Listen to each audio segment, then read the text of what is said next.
Dzień dobry, tu strona z Komang, twoje polskojęzyczna przewodnik po Bali. O, i dzisiaj mam wycieczka i jadę z moim kuzyn, Ranga ma na imię, dobra? O, i na takie pora deszczowe mamy szczęście, bo jest słońce, popatrz.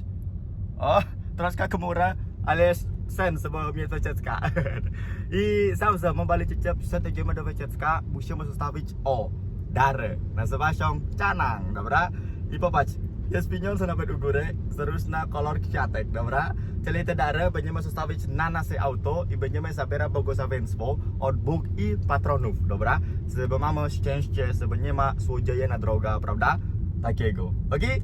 Jak chcesz poznać ciekawy kultur o Bali, proszę bardzo skontaktuj się z nami, dobra? Bo będziesz wiedzieć więcej o ciekawych kultur o Bali, proszę bardzo, dobra? O, jak pana i pani ma ciekawego o tego kultur balskiego, skontaktuj się z nami i będzie pan i pani naprawdę zadowolone, dobra? Chodź, przyjacielu, zapraszamy was na wycieczkę. Pa! Pa!